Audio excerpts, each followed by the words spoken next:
नमस्कार प्रिय छात्रों, स्वागत है आपका आपके ही चैनल में। आशा है आप सभी स्वस्थ एवं सुरक्षित होंगे। तो छात्रों, आज मैं आपके लिए लेकर आया हूँ कक्षा 8वीं पुस्तक वसंत भाग 3 से पाठ 12 सुदामा चरित, जो कि नरोत्तम दास जी द्वारा लिखा गया है। यह एक कविता है।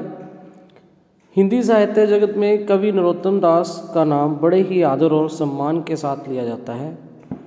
ये हिंदी के प्रमुख साहित्यकार माने जाते हैं। कुछ विद्वानों के अनुसार इनका जन्म विक्रम संवत 1550 को उत्तर प्रदेश के सीतापुर जनपद में हुआ था। इनकी भाषा ब्रज है। ये हिंदी साहित्य के उन रचनाकारों में से एक हैं जिन्होंने कुछ रचनाएं लिखकर ही हिंदी साहित्य में अपना नाम अमर कर लिया। इन्होंने अपनी रचनाओं में दोहा, कवित्त, स्वैये, कुंडली आदि का सफल प्रयोग किया है। सुदामा चरित इनकी कीर्ति का आधार स्तंभ है। इनकी जो प्रमुख रचनाएं हैं उनमें से सुदामा चरित और ध्रुव चरित प्रमुख हैं। अगर हम इस कविता की बात करें तो ये एक प्रेरक कविता है जिसमें इन्होंने एक आदर्श मित्रता का सफल चित्रण किया है। तो चलिए आज हम करेंगे सुदामा चरित। शीस पगा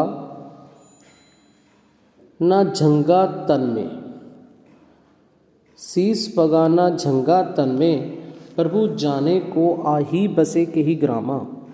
धोती फटी सी लटी दुपट्टी, धोती फटी सी लटी दुपट्टी, आरु पाए उपनाहा को नहीं सामा। द्वार खड़ो द्विज दुर्बल एक, द्वार खड़ो द्विज दुर्बल एक, रहो चकीसों वसुधा अभिरामा। पूछत दीन दयाल को धाम, बतावत आपनो नाम सुदामा। तो बच्चों, पहले हम शब्दों के अर्थों को जानेंगे। शीस यानी कि सिर, पगा यानी कि पगड़ी, झंगा कपड़ा, कुर्ता है यहाँ पर, उसका अर्थ है कोई कपड़ा। तन शरीर, तन हो गया शरीर। आही आकर, बसे बसना या रहना, ग्रामा गांव। धोती फटी सी लटी दुपट्टी, दुपट्टी चादर। अरुण और, पाए उपनाह जूता। दुर्बल, दुर्बल है। द्वार खड़ो द्विज दुर्बल, दुर्बल यानी कि कमज़ोर, लाचार। चकीसों देखना, वसुधा धरती। अभिरामा मनोहर सुंदर। पूछत दीन दयाल, दीन दयाल श्री कृष्ण। धाम महल। बतावत बताना। तो बच्चों, प्रस्तुत पद्यांश हमारी हिंदी की पाठ्य पुस्तक वसंत में संकलित सुदामा चरित नाम की कविता से लिया गया है। इसके कवि नरोत्तम दास जी हैं। उन्होंने अपनी इस कविता में पौराणिक कथा को आधार बनाकर मित्रता के वास्तविक रूप को जनमानस के सम्मुख प्रकट किया है। यहाँ कवि ने सुदामा की दीनहीन एवं करुणापूर्ण दशा का सुंदर शब्द चित्रण बनाया है। अगर हम व्याख्या करें इन पंक्तियों की, तो इन पंक्तियों में कवि नरोत्तम दास जी दीनहीन दशा का वर्णन करते हुए क्या कहते हैं कि द्वारपाल भगवान श्री कृष्ण को सुदामा की दशा के बारे में बता रहा है। द्वारपाल कहता है कि प्रभु, द्वार पर एक निर्धन व्यक्ति आया है। उसके सिर पर कोई पगड़ी नहीं है, न ही तन पर कोई कपड़ा है। पता नहीं किस गांव से वह यहाँ आया है। उसकी धोती फट चुकी है और उसकी चादर की दशा अत्यंत बदहाल है। उसके पैरों में जूता तक नहीं, जो उसकी दशा को और करुणापूर्ण बना रहा है। वह निर्धन, कमज़ोर, लाचार मानव महल के द्वार पर खड़ा हुआ है। वह सुंदर धरती को बार बार निहार रहा है। वह आपका निवास स्थान पूछ रहा है और हमारे पूछने पर उसने अपना नाम सुदामा बताया है। तो आगे की पंक्तियां जो हैं देखें क्या हैं। ऐसे ऐसे बेहाल बिवाइन सो, पग कंटक जाल लगे पुनि जोए। हाय महादुख पायो सखा तुम, आए इते ना किते दिन खोए। देखी सुदामा की दीन दशा, करुणा करी के करुणा निधि रोए। पानी प्रात को हाथ छुओ नहीं, नैनन के जल सो पग धोए। तो पहले हम अर्थों को देखेंगे। बेहाल, बेहाल यानी कि बुरी हालत। बिवाइन, बिवाइन जो पैरों के तलवे होते हैं उसकी चमड़ी का जब फट जाए तो उसे बोलते हैं बिवाइन। पग, पग पैर, कंटक कांटे, जोए, जोए यानी कि उगना। महादुख अत्यधिक पीड़ा, सखा मित्र। इते, इते यानी कि यहाँ, किते यानी कि कितने। दीन दशा, दीन दशा यानी कि गरीबी की दशा। करुणा, करुणा यानी कि दया। करुणा निधि दया के सागर। प्रात, प्रात यानी कि पानी रखने की एक बहुत बड़ी थाली या थाल कह सकते हैं हम।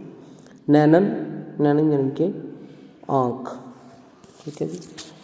तो ये उसी तरह से पंक्तियाँ जो हमारी हिंदी की पाठ्य पुस्तक वसंत में से ली गई हैं, सुदामा चरित्र नाम कविता से, जिसमें जो नरोत्तम दास हैं उन्होंने करुणामयी दशा का बड़ा ही सुंदर चित्रण प्रस्तुत किया है। इन पंक्तियों में कवि ने सुदामा की दीनहीन दशा के बारे में बताकर उनके मित्र श्री कृष्ण का करुणापूर्ण दृश्य दिखाया है। यहाँ कवि का कहना है कि सुदामा के पैरों में बिवाई फूटी हुई थी जो अत्यंत पीड़ा युक्त थी। उसके पैरों में ऐसा लग रहा है जैसे वहाँ कांटों का कोई जाल उगाया हो। सुदामा को देखकर श्री कृष्ण कहते हैं कि अरे मित्र, ये तुमने कितने दुख प्राप्त कर लिए हैं, तुमने यहाँ आने में कितने दिन व्यर्थ कर दिए। सुदामा की यह हालत देख करुणा के सागर श्री कृष्ण पीड़ा से भरकर फूट फूट कर रोने लगे। उन्होंने ना पानी को और ना ही प्रात जिसमें उन्होंने पैर धोने थे सुदामा जी के को हाथ लगाया। उन्होंने अपने नेत्रों के आंसुओं से ही अपने मित्र सुदामा के पैरों को धो डाला। देखिए मित्रता की चरम सीमा देखिए। पानी को तो छुआ तक नहीं, अपने आंखों से जो अश्रुधारा बही उसी अश्रुधारा से अपने परम मित्र सुदामा के जो हैं पैरों को धो दिया। आगे देखिए क्या है। कछु भाभी हमको दियो सो तुम काहे ना देत। कछु भाभी हमको दियो सो तुम काहे ना देत। चांपी पोटरी काख में रहे केहो कही हेत। क्या कह रहे हैं देखिए, पहले शब्दों के अर्थों को जानेंगे।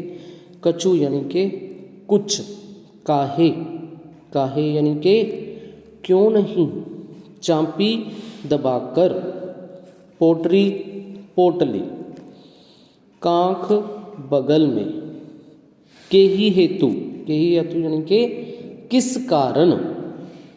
यहाँ पर देखो प्रसंग वही है कि ये पंक्तियाँ जो हैं हमारी हिंदी के पाठ्य पुस्तक वसंत में से संकलित सुदामा चरित्र नाम कविता से लिया गया है।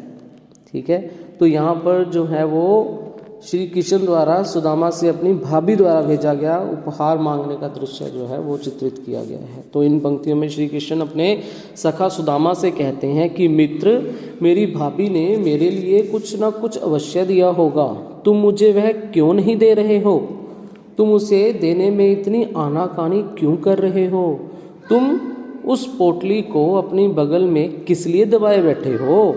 भाभी ने मेरे लिए जो पोटली दी है तुम वह मुझे क्यों नहीं दे रहे? आगे क्या है देखिए। आगे आगे चना गुरु मात देते, लय तुम चाबी हमें नहीं दीने। श्याम कहो मुस्काए सुदामा सो, चोरी की बान में हो जू परवीने।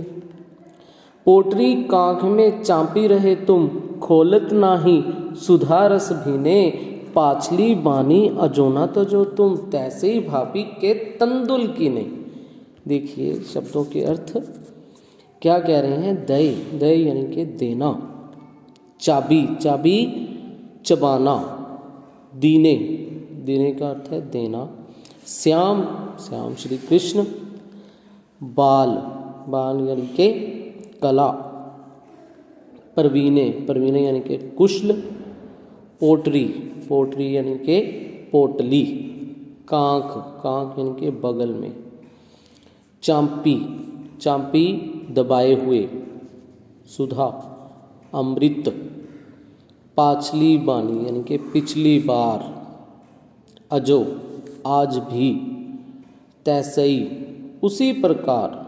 तंदुल यानी कि चावल के दाने। किन्हें, किया।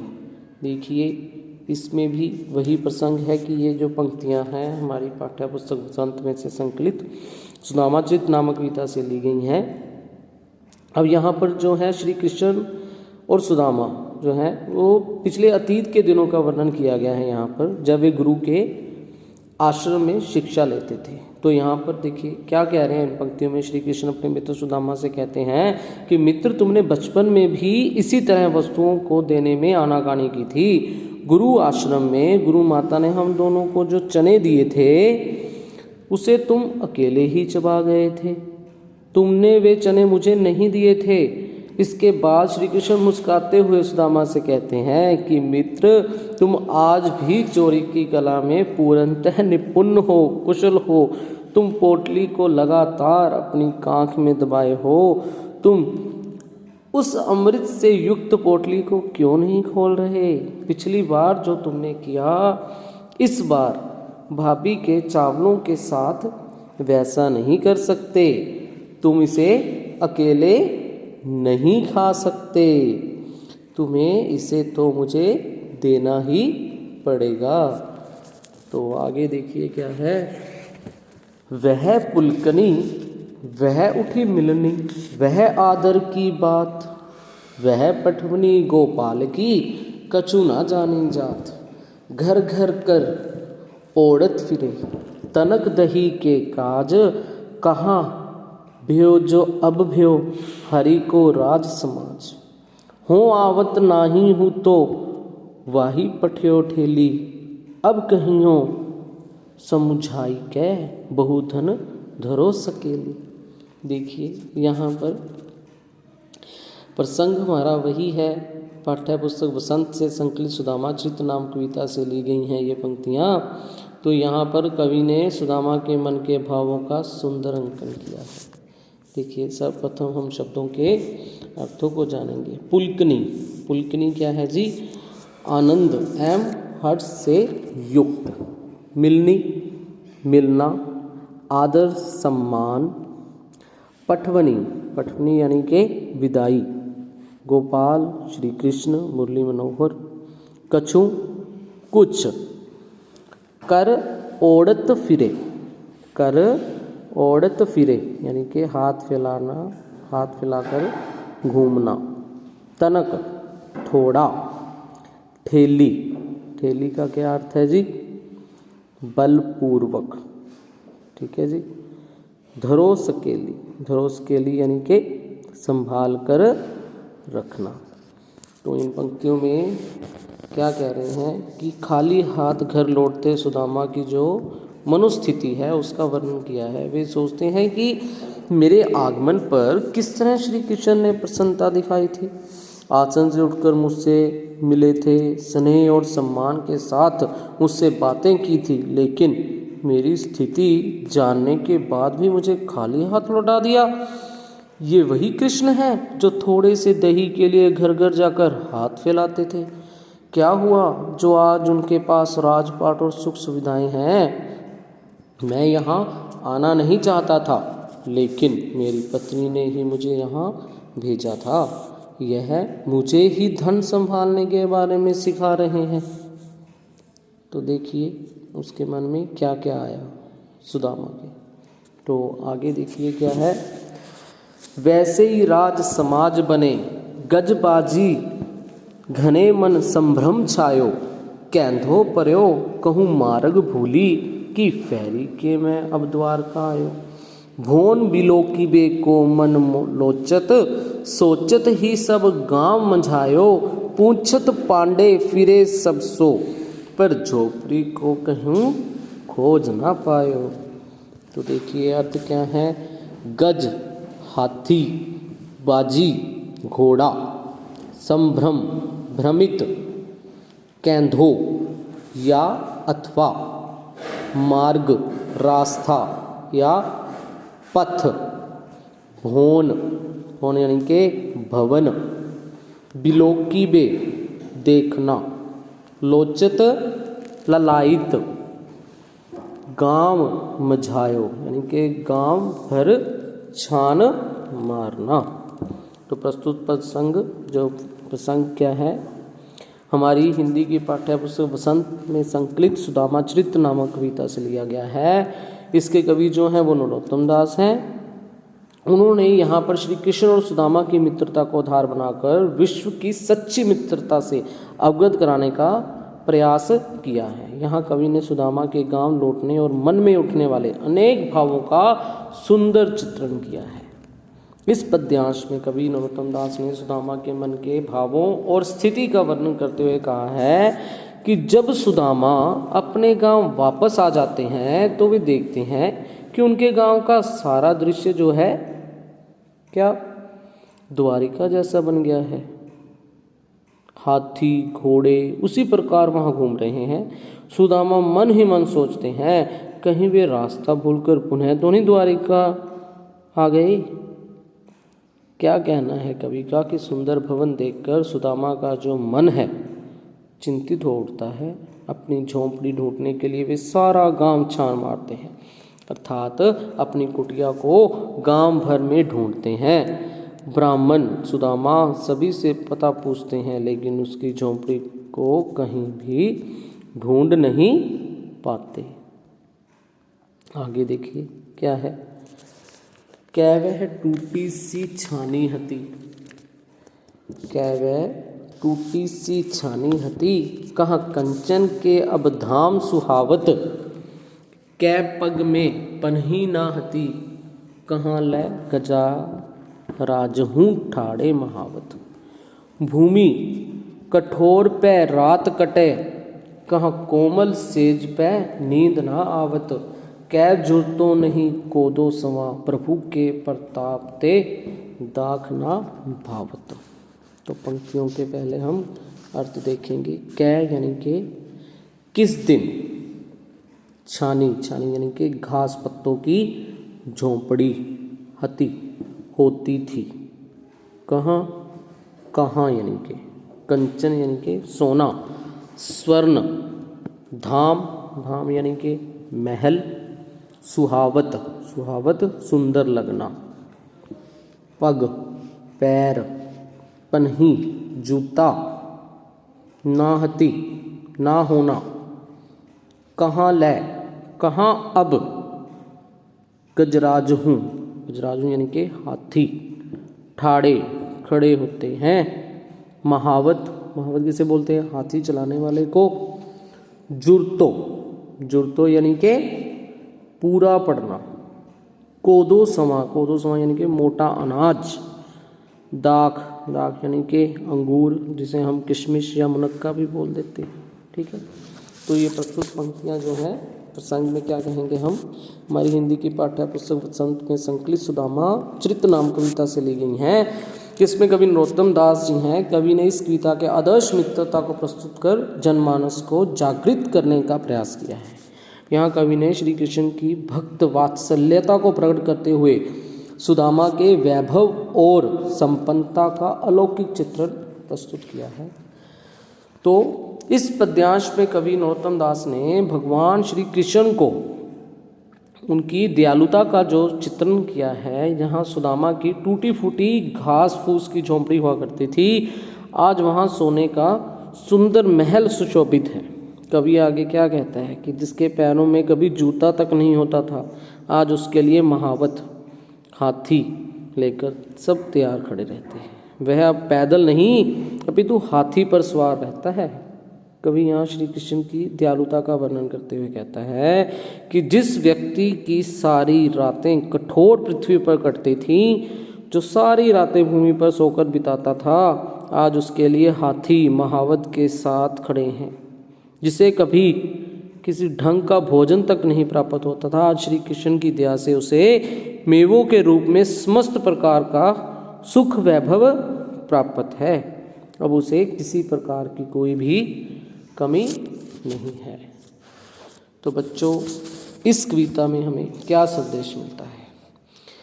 उन्होंने कविता के माध्यम से जनमानस को संबोधन करते हुए क्या कहा है कि सुदामा और कृष्ण ऐसे दो मित्र हुए हैं जो आज भी संपूर्ण विश्व के लिए आदर्श एवं पथ प्रदर्शक हैं।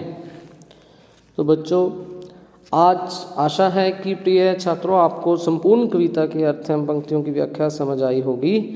अगर कोई प्रश्न अथवा सुझाव है तो कृपया आप कमेंट बॉक्स में अवश्य लिखें। ठीक है जी, तो आगे हैं ये प्रश्न उत्तर कुछ कविता में से, ठीक है, जो कि हम नेक्स्ट PDF में करेंगे। कविता से आगे में से कुछ प्रश्न हैं, अनुमान और कल्पना में से है, भाषा की बात है, कुछ व्याकरणिक नियम व्याकरणों के बारे में है और ये कुछ शब्दार्थ हैं जो कि हम अगली PDF में करेंगे। तो बच्चों, मैं फिर से दोहराना चाहूँगा, अगर आपका कोई प्रश्न हो या कोई सुझाव हो तो कृपया इस कमेंट बॉक्स में अवश्य लिखें। धन्यवाद।